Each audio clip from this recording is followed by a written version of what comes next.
Well, welcome back to Cobra Vids. Today's going to be a bike video.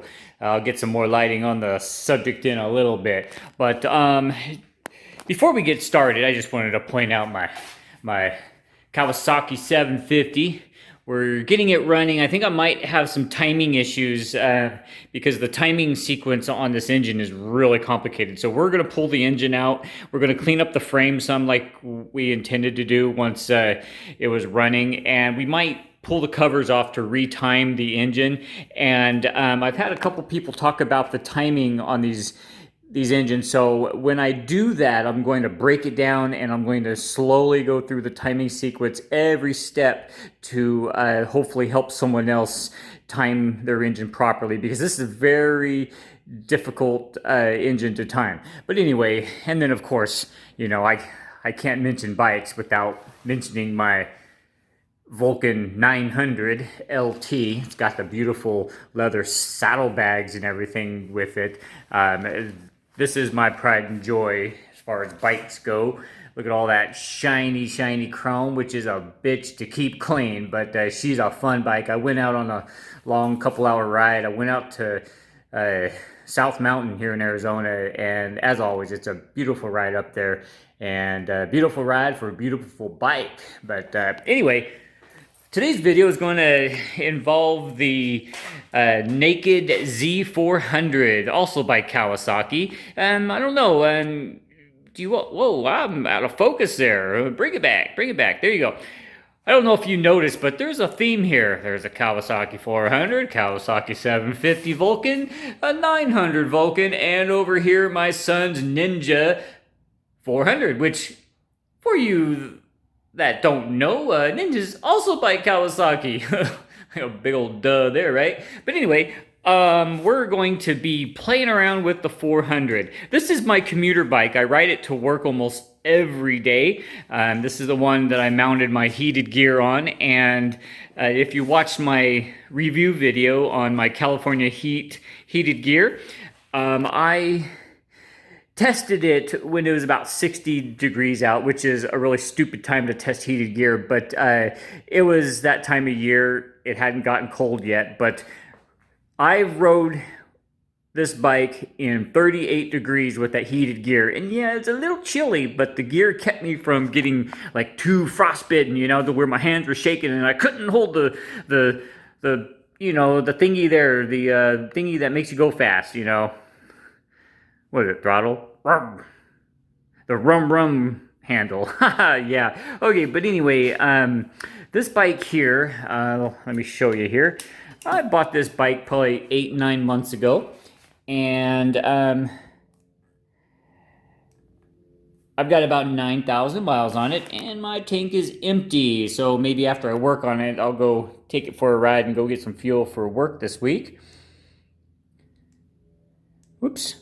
Okay, so anyway, the issue with this bike that I have is I've realized that it feels a little less powered than I remember when I first bought it. It could be that I'm getting used to the speed and it just doesn't feel as fast and as fun as it was when I first got it. But I have noticed that when I get on it, it feels a little sluggish, like it's starving for fuel or air or something along those lines. And what I'm going to do is I'm going to pull off the stuff I need to expose the filter, the air filter, because riding to work, I ride through a lot of dust clouds and around some farm areas, South Phoenix and everything, and I need to get it checked out so that I know that it's not plugged up.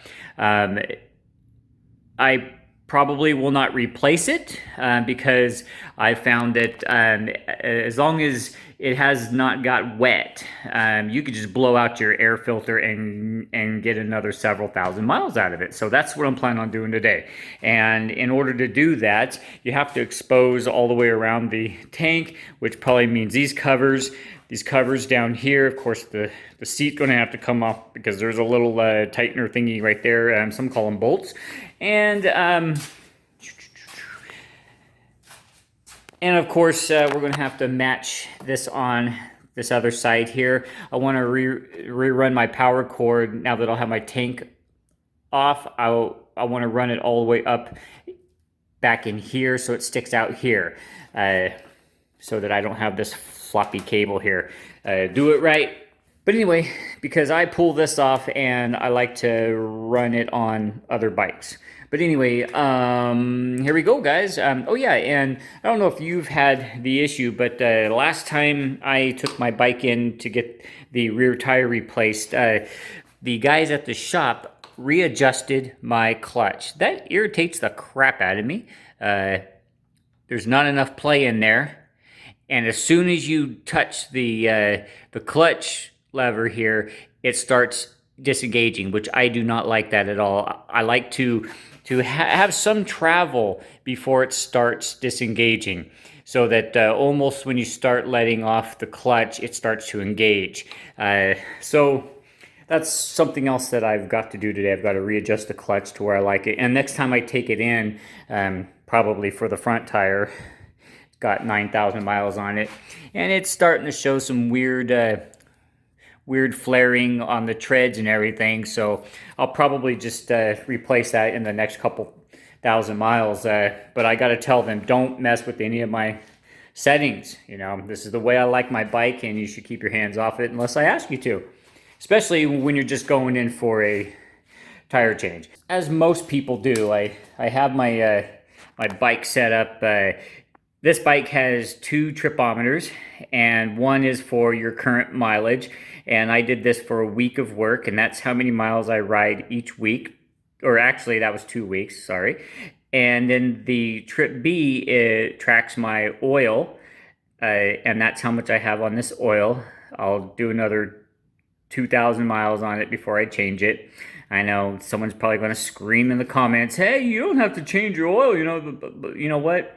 It's my bike, so leave me alone, man. Leave me alone. Change my oil when I want to change my oil.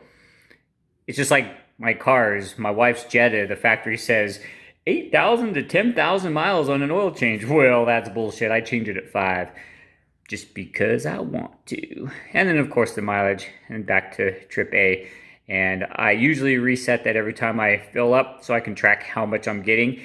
And that has gone down too, because I noticed that when I'm headed home on my second trip to work on a tank, I'm down to 1 bar, which I was normally having 2 and 3 bars when I would be coming home from my second trip to work. So there's definitely something going on with fuel economy. So I'm going to just check that air filter. That's the only thing that I can really think of. And maybe even the plugs, because, you know, we've got almost 10,000 miles on these plugs. And that may be something that I need to take a look at as well. But anyway, I'm going to get my camera set up on the tripod, and we're going to get some more light on the subject, and then we're going to give it a go. I've never torn down this bike that far, so this will be a totally brand new experience. We're going to fumble our way through it together, and maybe it will help you prevent some of the mistakes I'm sure that I'm going to make. But as always, I'll leave my errors in there so that you can see them and so that you can avoid them. You know, I have a lot of people comment about in my videos I make errors and stuff, and they scream at me about it. And it's like, you know what? If you think YouTube creators don't make mistakes when they're working on their firearms or the bikes or cars or whatever, then you're an idiot, because they just edit those out to make themselves look professional. But you know what? Nobody's a professional. Well, some people are. Definitely not me. Anyway, okay, let's get set up, man. We're going to start off by, of course, pulling off the seat. We're going to pull off these front covers here, because I'm sure that these are going to need to be pulled off. And I'll try to go through step by step so that you can see exactly what I am doing, and so that you can do this yourself if you need to. All right, guys, we'll be back in a flash. There we go. We're all set up now, and we're ready to rock and roll, guys. All right, well, these guys are held on by Allen screws. I should have known that because I've already pulled this cover off before.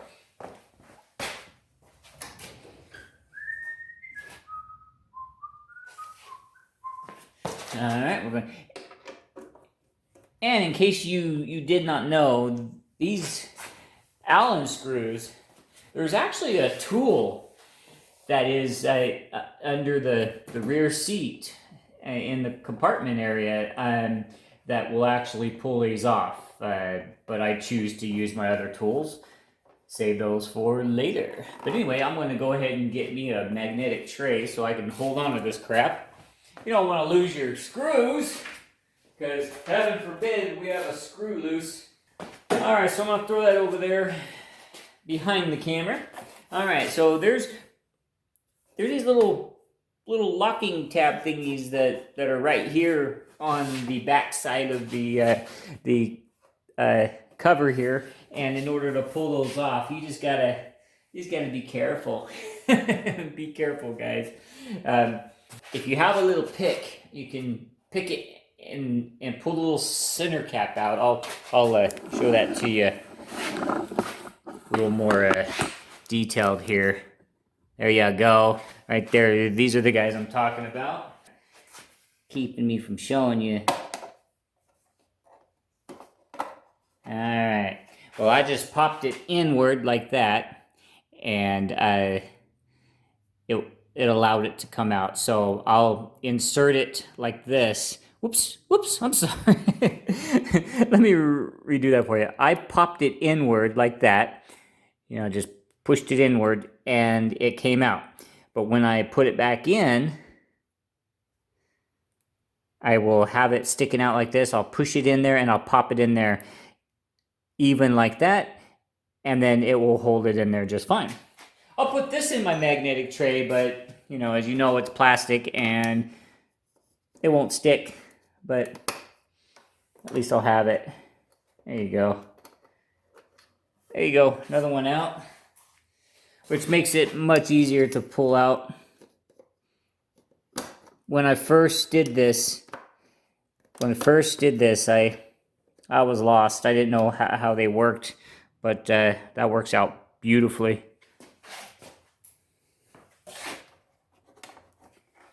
Okay, now all that's left is little tabs. Let me back that camera out a little bit so you can see it a little better. There you go. All right, so the only thing really left is a few tabs that will hold it in place there. We have to remove this little piece here next. That is also another Allen screw. Let's take the seat off because we need that off anyway. Oops. Actually, if I learn my bike, I will be able to do it. There we go. Okay, so move the camera. All right, guys. So this is the next one in place, and I'll probably have to get my ratchet.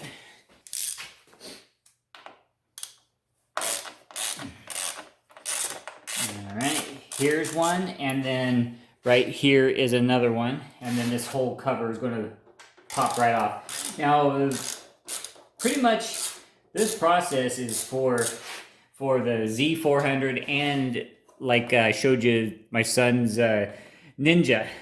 They will both,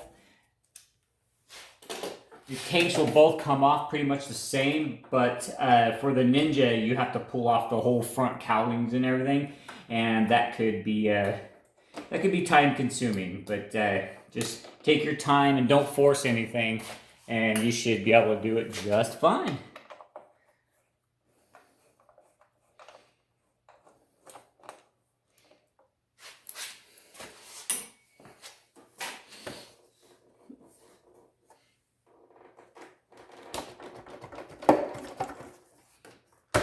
And when I'm popping these little clips off, I'm just barely pulling it, because I don't want to damage my bike. Most people don't. All right, so as you can see, right in here, this is the air cleaner box right here. Why they made it to where you have to pull the tank off, I don't know. I think it's kind of silly, but I can't do anything about that right now, can I? Nope. Okay, so Next, I'm going to have to pull off this bracket here because this is attached to the tank as well. And this is probably, I don't know. I'm going to have to pull this whole thing off here, this whole piece. So it looks like here.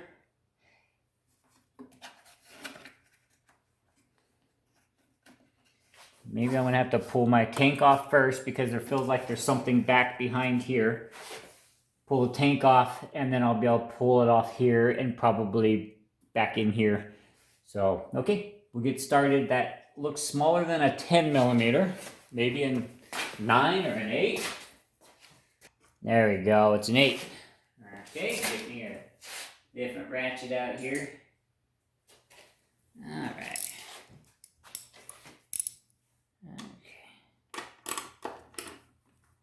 Okay.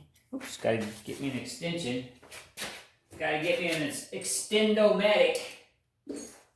There we go. Got me an extension. Passed a little extension myself. Okay. Yeah, it looks like my water reservoir is loose.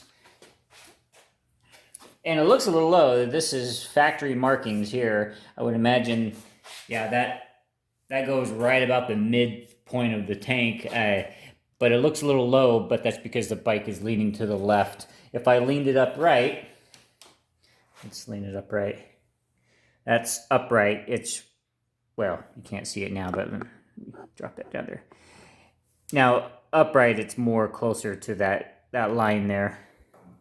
You really don't have to add any water to these bikes because it's a sealed system, and you shouldn't have anything evaporating out of the system. But sometimes some do escape, especially during really hot times, and you may find that you have to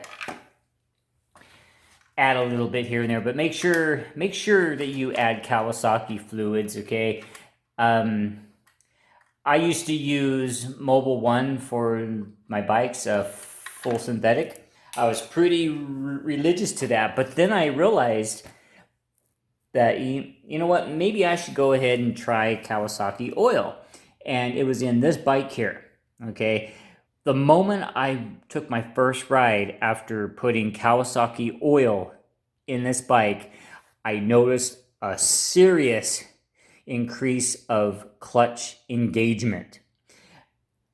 I know somebody might think that I'm just wishful thinking, but I experienced myself, so I will not put anything else but Kawasaki fluids in this bike. And that will go with my Vulcan and any other bike I own. I will put factory oils in there because, you know what? I always say smarter people than me designed this bike, and if it says to put that oil in there, you know what, I'm going to go ahead and do it. You put whatever you want in your bike, but that is just my opinion. Whoops, wrong bolt. I didn't have to pull that off. I have to pull that one off. And that one looks like a 10 to me, so that'll be easy.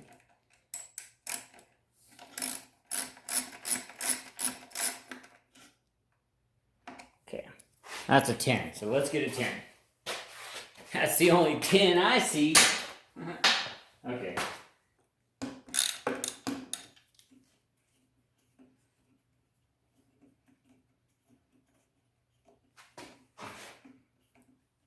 Some say I talk too much. I mean, let's do a vote down in the comments.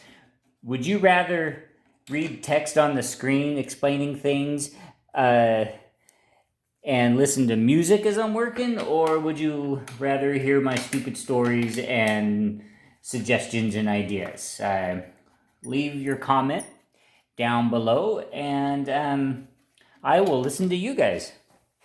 Because sure, I could spend a few more minutes editing and put little captions that come up on the screen, you know, like right here, and say, loosen these bolts here, here, and here. But you know what? I'll leave that up to you.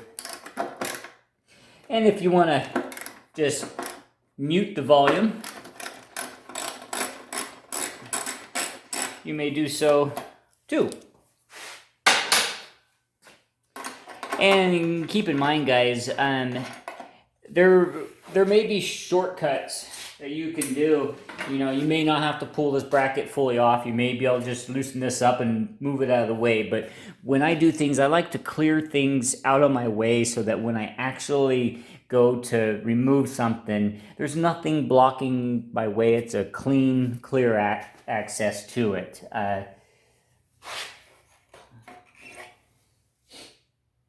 So it's going to be interesting. I don't even know where to begin on this thing. There we go.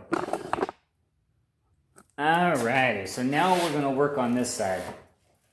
And yeah, a bike stand would actually be pretty nice here. It would allow me to keep the bike level and work on it. But you know what? It all mattered to me. When it matters, I'll just have my son sit on it and say, keep this level. Alright, okay, well, I'm going to pull off this side and that bracket. I don't have to record that because I just showed that to you. And it's the same thing, but only reverse. I'll be right back, guys. Alright, guys, I lied. I did want to talk through this. As soon as I pulled off this cover, I realized there's some things in here that I wanted to show you just so that you knew where they were at. This is the rectifier. This is what manages the power coming in from the engine charging system.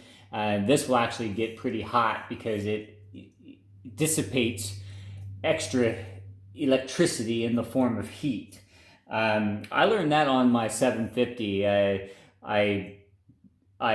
bought a brand new one because the other one was causing random odd charging rates. So I bought a new one and I realized it was getting pretty hot, but that's actually normal. But also in here, let me make sure that I'm getting it. Yeah, I think so. Okay. Here are the fuse boxes.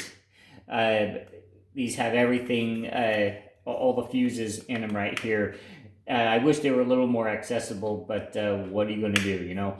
And this has everything from the turn signals, the meters, the ABS fuse, and everything. So that's where the fuses are, in case you needed to get at those for some reason. It's like we have a major ground strap right here. Let's go into the frame. So anyway, I'm going to take this bracket off and then we'll start working on getting the tank off.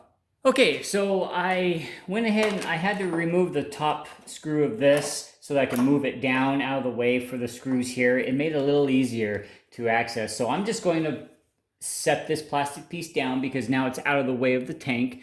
There's two little vent lines right here that will have to come off the tank, but we'll wait to do that until we're ready to pull the tank off.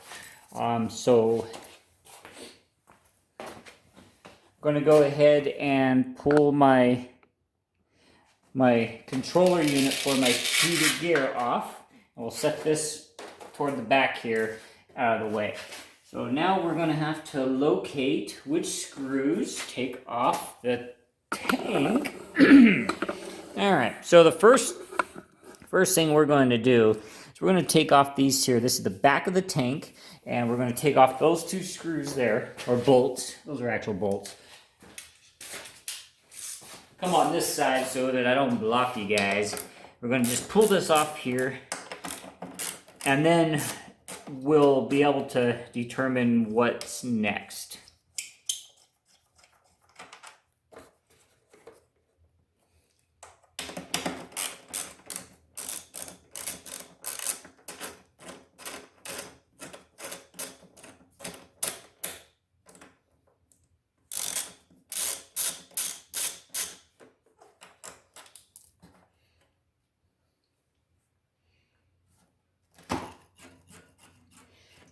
Very loose. All right. Good start, guys. Okay, so now we're back on the right side of the bike. Not necessarily the correct side, but we're on the right side. And I'm just going to try to find out where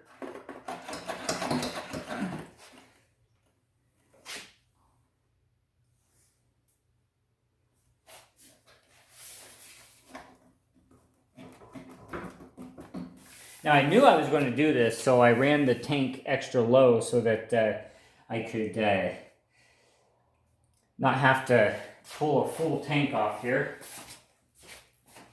And I think, from the looks of it, there's just two little tabs that stick into probably rubber grommets up front here, which holds the front down, and then you just lock it in with the rear. So, nope, I was correct.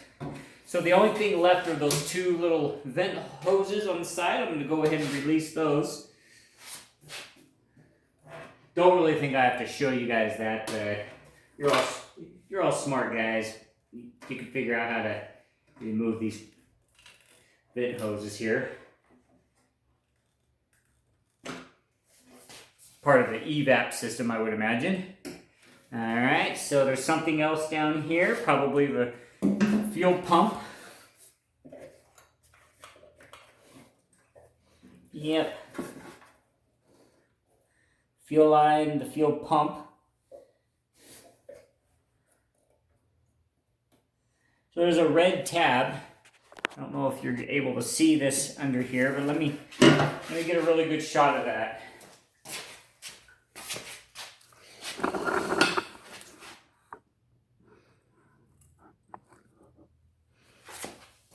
There's these red tabs here. I would imagine since how would we go about doing this? The fuel pump is right up in here. These little red tabs have to come off, and I wonder if that's all that has to happen. Okay, that tab is off, so can I pop the fuel line off? Is there going to be any fuel popping out? A little bit of fuel, but not bad. So back this off, it's real easy. I didn't have to use a tool. I just pressed outward on the tabs on the inside and pushed it outward, and it popped right off. So that was very easy. That was one thing I was concerned with, is how hard that would be to get off. And now we need the plug for the power for the fuel pump. And this plug right here, looks like it's a standard kind of plug. And I try to get away from using tools to undo plugs as much as I can, because you'll snap them off if you try to use tools. That's just my experience. And this one was actually pretty easy, because there's a tiny little tab right here that all I did was stuck my fingernail on, and I lifted it up, and the plug popped right out. Very, very simple. This job is actually turning out to be a lot easier than I expected from the start. Okay, so in theory, this tank is ready to come off. Let's give it a gentle pull, and voila, guys. Voila, it's off. Very light too, because I ran it very low. Alright, so set the tank aside. And now we're actually getting very, very close to being ready to... We're getting very close to being ready to pull this thing off. This looks like screws, just normal screws to uncover the air filter here. And keep in mind, when you're doing this, this is all plastic, so be gentle so that you don't snap these off, because I'm sure to replace this nipple here, you're probably $6,000 from the dealership, and I can't afford $6,000.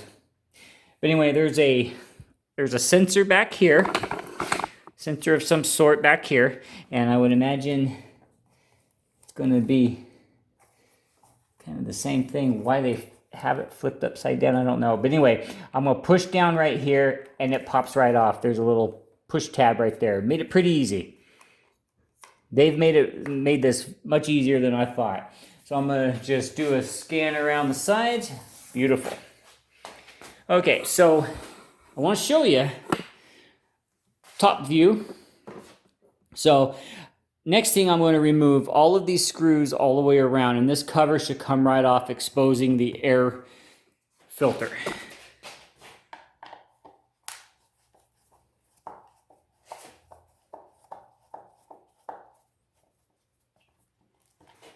And there's air intakes on each side. I would imagine this is where the engine draws its air from.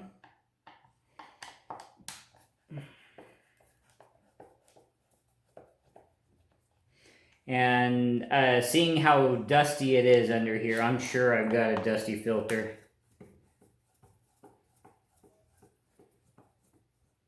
And I got to get this thing back together tonight because I got to go to work in the morning, and I ride this to work, so we got to make sure that we get this assembled properly.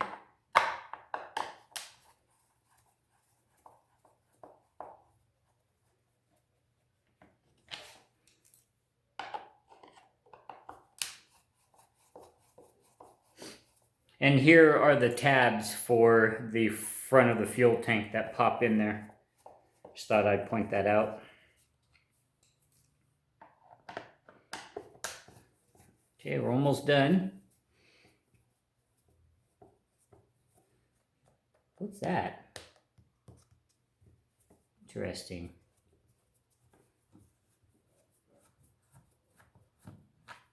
What are they? What is that? Interesting. Are those supposed to be like that? It's like they're loose. They're broken. I'm gonna have to check in on that. See exactly what this air that would bring in.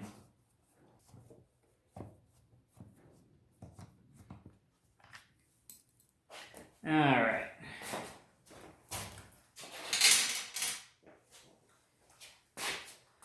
So now all we should have to do is just carefully pop this off here. There we go.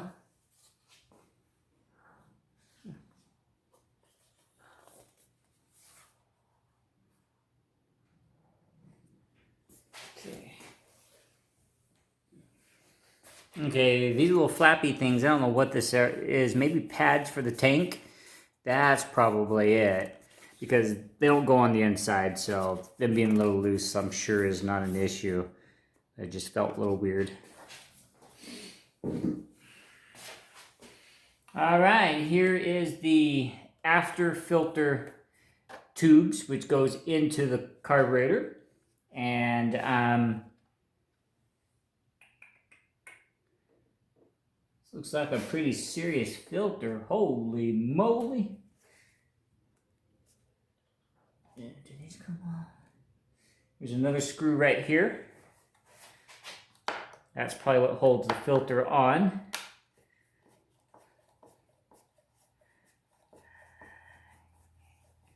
So we'll remove this one, and then this filter will probably come out.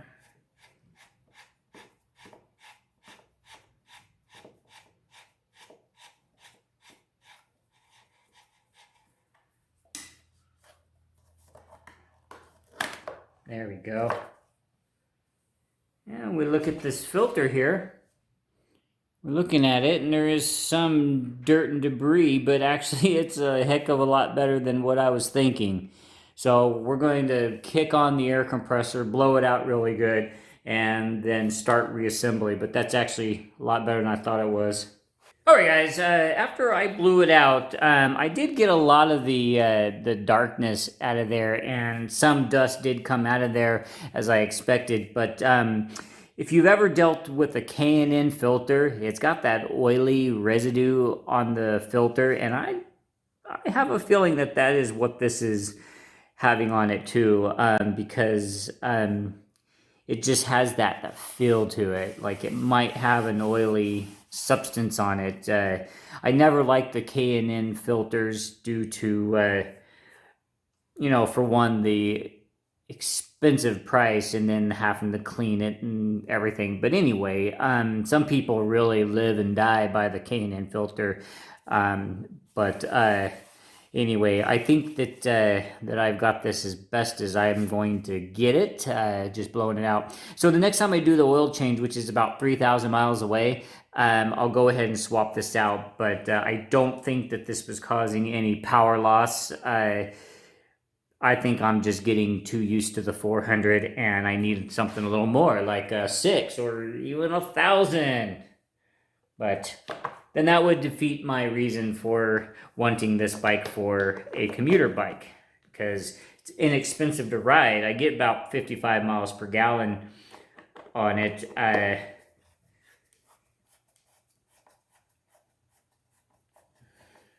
Which is down from about 60.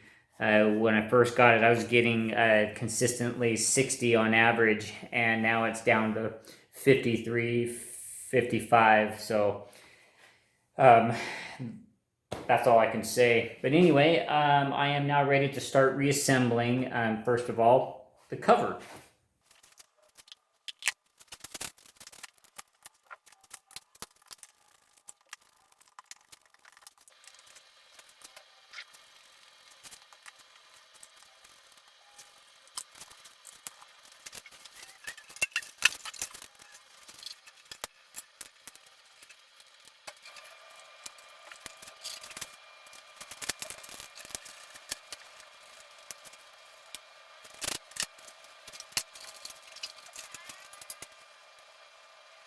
Alright, so since I've got the molding pieces off, I'm going to go ahead and just spray some cleaner on the areas that are not exposed, just to clean the dust and crap off there and kind of saturate the area so that it can be clean, because since we don't pull those pieces off too often, this is the perfect time to clean out from underneath them. Because I don't know about you, but I like to keep my bike looking as new as possible, even though I ride through a lot of dirt and crap.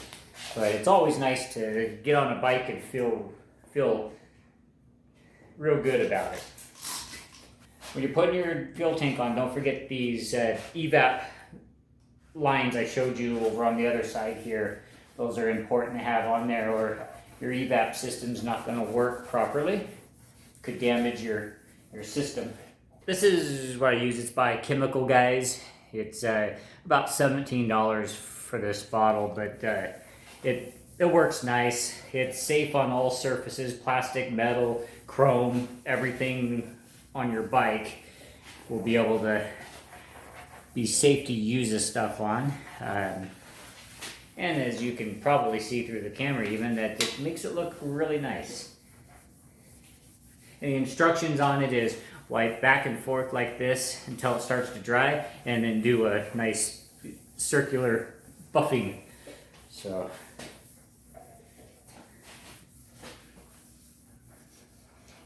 if you have something that you use on your bikes, feel free to leave it in the comments for me to give a try, or consider trying it, or someone else. Someone else may have tried this and do not like it. So it's always a good thing to share what works for you. But the fuel tank is on nice and solid. Now we just need to start working on getting the other pieces back together.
You know, I'll even spray that cleaner on my seats, and I'll coat it down like this, and then I'll scrub it. I usually do it on the bike itself. It's a little easier to control. This is like a vinyl type of material, and it makes it look nice and sharp, you know. Some might disagree with my tactics and what I do, but that's okay. You know, opinions are just like assholes. Everybody has them, and some people think they stink. Okay, that seat's on.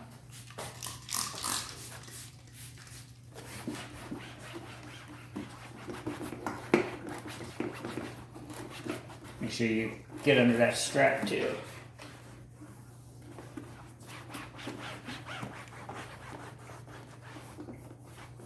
Well, wasn't a full detail, but I took some of the dust off of it. Made it look a little nicer for the week riding it to work. Of course, an hour or two in my parking lot and it won't look like this. Alrighty, well, what's left? Well, I guess the most important part is firing it up and making sure that everything's gonna run right. That's a scary thing, man, because if I screwed it up, it's not going to run. And then I'm walking to work. Well, I wouldn't walk. I'd drive my wife's car. Alright, so I'm going to open up the garage. And we're going to fire it up.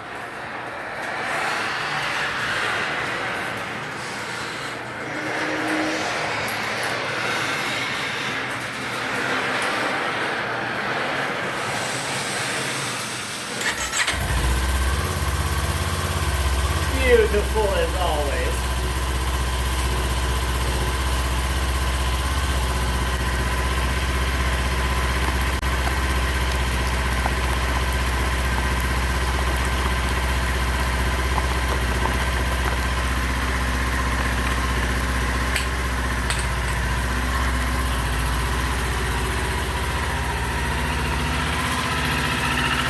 Alright guys, that's going to wrap it up for checking the air filter on the Kawasaki Z400. And, well, let me shut this off. Alright, so coming up, I bought saddlebags. I couldn't find any that actually mount solid to this bike. There's just nothing out there. There's a couple that are for the Ninja, but they're like $600. So, and of course, the Ninja is the same exact bike from the Cowling's back. Same exact bike as the Z400. And I found some that fit that one, but I just didn't want to spend 600 bucks and me not like it. So what I did was I ordered some that you pull off the back seat here, lay it over, put the back seat on to lock it in, and then you strap it underneath, and they kind of hang right here. Because going back and forth to work, I wear a backpack, and that's the most annoying thing. If you've ever worn a backpack going back and forth to work or riding a bike anywhere, you'll find that it's an annoying thing to have to do. So I'm hoping that that bag setup will work out just fine. I should have it by next weekend, so I'll go ahead and do a video on installing it and see what you all think about it. But anyway, if you'd like to see anything else done to the Z400, which can cross over to the Ninja too, please leave your request in the comments, and I'll see if I can get around to doing that for you. I'm sure before too long I'll have to change the brakes and do all kinds of things to this thing. But if you have anything that you want to see right now, leave it in the comments and we'll get around to doing it. Also, if you'd like, if you have a Vulcan 900, I think all the way back to 2015 is very similar to this. If you want to see anything done to this bike, please leave it in the comments as well, and we'll see if we can get around to doing it too. The star of the video, the Kawasaki Z400, and the host of the channel, me. Of course. All right, guys, take it easy. Thank you for tuning in. If you haven't done so already, subscribe, like this video, and ring the bell so that you'll be notified when my next bike video comes available. See you next time, guys. As I always say, both wheels on the ground.